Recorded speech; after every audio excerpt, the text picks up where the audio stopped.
Hello everyone, my name is Dominique and today I will be discussing the instructional strategy of scaffolding. Scaffolding theory was a teaching strategy introduced in the late 1950s by cognitive psychologist Jerome Bruner.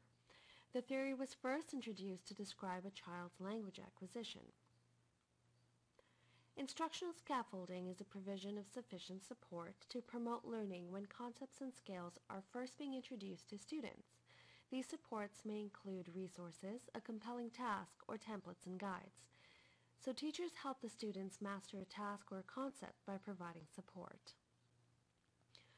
In order to understand Bruner's theory, what is most important is that scaffolding is a temporary support that is gradually removed as the learner becomes increasingly capable of comprehending and or carrying out the task independently. The materials to be learned remain consistent through the process, but the assistance in learning the material is what the educator controls through the scaffolding mechanism. There are two major types of scaffolding. These are hard scaffolding and soft or contingent scaffolding.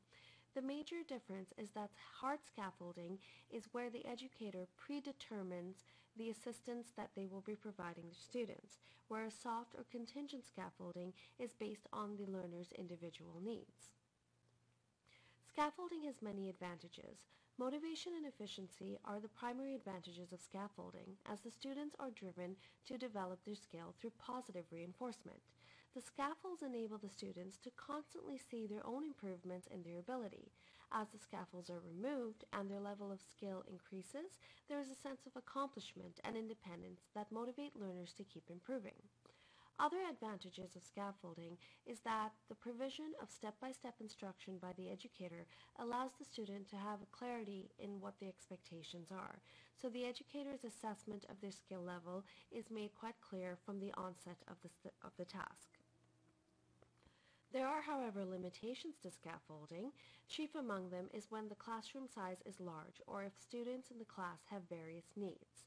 Another concern of cognitive psychologists is that when students are paired, if they have different skill levels, then the one with the lower skill level tends to be at a disadvantage.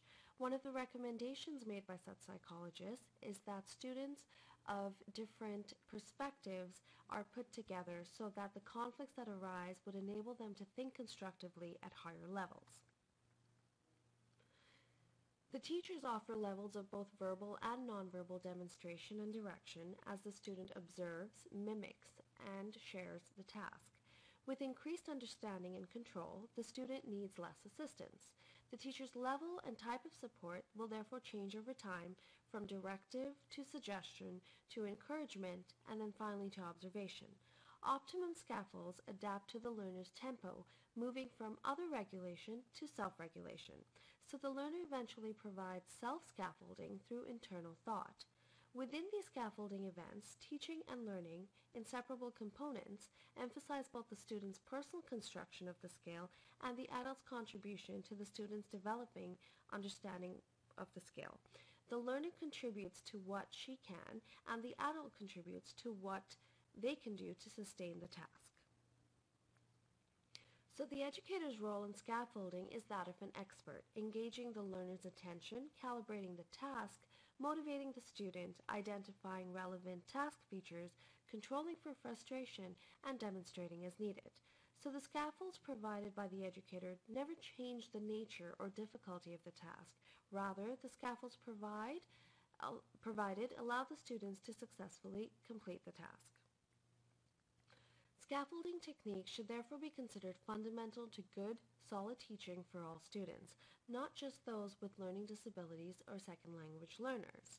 Therefore, scaffolding provides a safe, inclusive learning environment, one in which cultural differences, gender differences, and any differences exhibited by the learners can be accommodated for because it addresses their needs on an individual level. So I hope you've enjoyed my introduction of scaffolding. I have also included a video that gives a little brief outline of how scaffolding proceeds from the beginner level to as a student gets more advanced and then finally to self-directiveness. So I hope you enjoy it. Have a great day. Thank you.